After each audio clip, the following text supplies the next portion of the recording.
So you also, when you were sitting by my side and doing the translation work, you always say something like this. There are many people try to cure cancer. They spend a lot of money trying to research, but they didn't find anything that fundamentally can cure cancer, correct? Yeah, correct. That's what you always try to, kind of say, because that's true.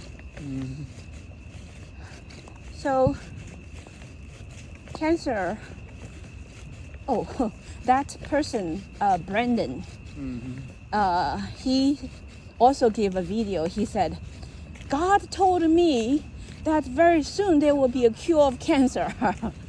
God is going to bring cancer into past, which means just like measles, like those things that in the ancient time takes away people's life. And now he said God is going to make cancer the past in the history. This guy, he made this claim recently too. He said actually the discovery is going to come out. He said, I had the vision that I see someone wearing a white lab coat in the lab. And the person suddenly was enlightened to some kind of, revelation. And then he started to put something together, put several things together. And that is it, he said. That's going to deliver the cure. But behind it is divine power. And that is not something of pharmaceutical, he said. It's something very simple. It's not pharmaceutical. And behind it is divine power. Because God wants to end it, he said, right? Recently he said like that. I was sitting there, I was thinking, okay, look, if it is someone in the laboratory and putting some materials together, and that will be able to cure cancer, that's possible because it's just like a showcase. In the human world, if you want to bring a cure to cancer, you're going to have to use the human method and not the divine method. Oh, someone come and wave the hand and the cancer disappear. Because human beings do not accept that, right? Human beings, they can only accept something called a medicine, right? So on the surface, maybe it's going to be some kind of medicine, right? But I say the reality is that if the divine decided that humanity's morality has raised to a certain level, and human beings shall not be killed by the disease called cancer, but for the divine beings, it's very easy to solve it, On the surface will be some kind of discovery. And something like, just put several things together and then cancer will be eliminated. But that is not it. But human beings will never understand what really takes for that kind of thing to happen. What I believe is that big discoveries will come into the human world. Cure of cancer will come. And the person who will be able to do the cure is chosen by the divine. But it has something to do with something that other people didn't understand, which is upgrading morality. Now, only when we spread moral disciplines to the human world, and when humanity all awaken to the truth that they must be good, and they all repent, they all seek for divine guidance, to be able to enter into the future, then cure of the cancer is going to be like very simple, very, very easy. That's what I believe. That's totally possible, but the most key actually is the moral education. So we need to do moral education to lay down the foundation for the divine beings to be able to deliver the blessings to the mankind.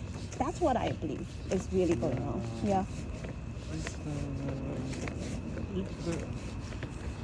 The breast cancer, when a woman gets breast cancer, if she really repent their past the wrong thing, then and clear the mind and try to cultivating, then you will recover the cancer.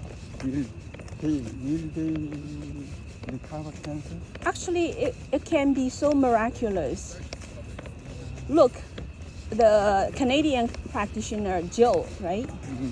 Yeah, Joe, yeah. Canadian practitioner Joe, his mother had breast cancer. And remember, Joe always bring up in his introduction about his cultivation experience. Yeah. He always say, I'm from a rich family, and my father is real estate guy, makes a lot of money, but my father and the mother, they were divorced, right? And the mother and the father get onto the phone, they always fought with each other. And then Connie is her name. Connie started to learn Falun Dafa. And then Joe noticed something changed about his mother. Because every time when the father makes a phone call with the mother, usually the two of them always argue and eventually hung up the phone with anger. But the mother, for some reason, after practicing Falun Dafa, was able to make the two of them speak and laughing.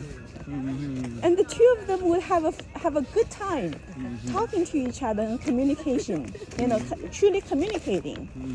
And then that made Joe thinking, there is something to it, There's something about Falun Dafa. Because the mother was always looking for spirituality after the divorce because she was suffering. She was suffering, And when she was suffering, the emotional negativity eventually manifested into cancer, breast cancer. So Connie had breast cancer. Yeah. But when Dr. Wang was in Manhattan in the year of 2004, Connie met Dr. Wang because Dr. Wang was always carrying a recorder, voice recorder, and interview the practitioners. Oh, do you have some story to tell me? Because I am an American Cancer Society scholar, and I just want to find out whether among the Falun Dafa practitioners, cancer can be eliminated through cultivation in Falun Dafa school, right? Yeah. So Connie came. Connie says, Dr. Wang, I want to tell you my story. She said, I was, having breast cancer. And I practiced Falun Dafa, and my mind totally changed. She didn't tell me all the stories about, her argumentation with her husband, and the two of them always break down in conversation, and then how she harmonized it. No, she didn't tell me any of that story. She only told me that, she said, do you know how my cancer got disappeared?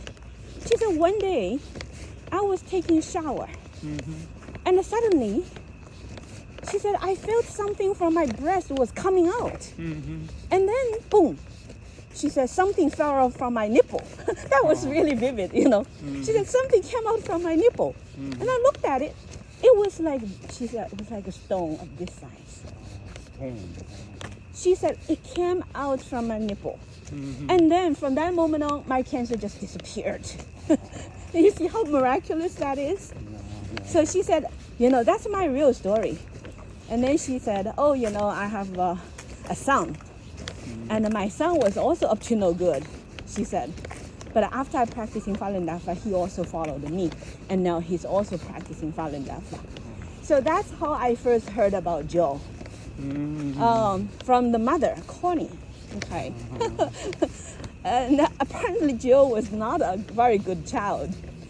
He was very rebellious. So he remember in the introduction of his journey of practicing Falun Dafa, he said that he was always making trouble, right? And he was restless, He was always ready to fight with other people. And he wanted to find the solutions of life, and he has a lot of money because of his father. So he traveled to India. And India, he said, as long as you have money, they have answer. which means that everybody comes to try to pretend that they have some good spirituality to offer to him, and he paid them, so they give him something, you know. But he didn't find anything valuable after that. So not until his mother started to change, because the Falun Dafa, he decided to practice it too, you know. But I always remember Connie's story about breast cancer, because she told me her real story. Yeah.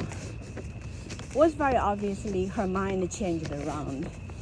Before, she was very upset about the husband.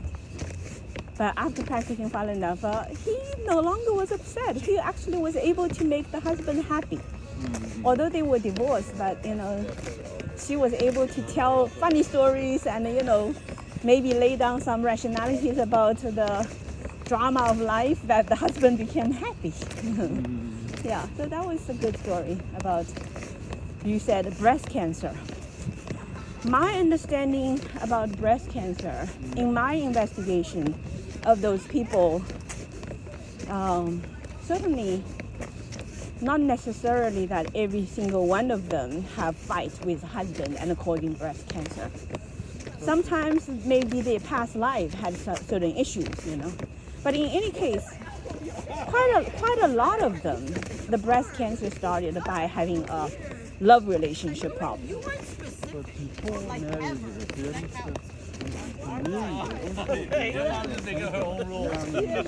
She didn't tell us that. No, she told young ladies, without marriage, before marriage, some of them also had breast cancer, but not as much as those who after marriage.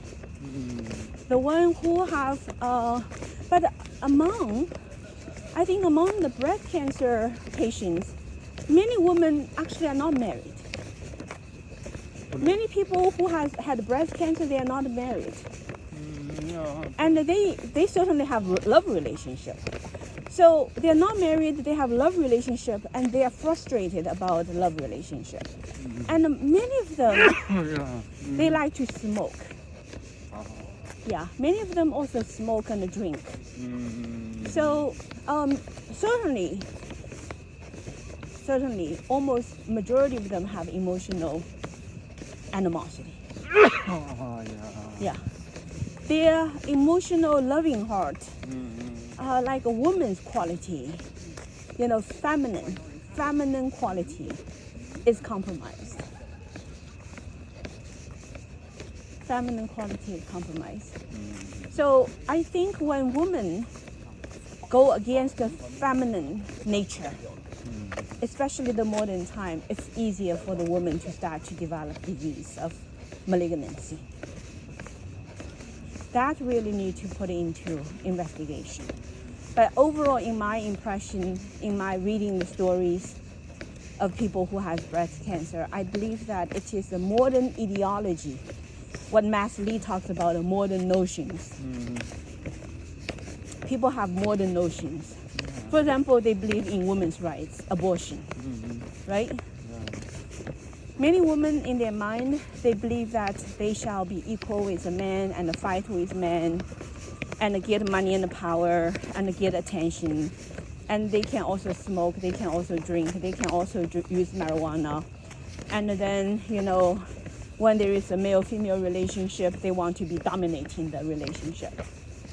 And they have very little of caring, loving in terms of, you know, to balance out the strong part of the male quality inside of them.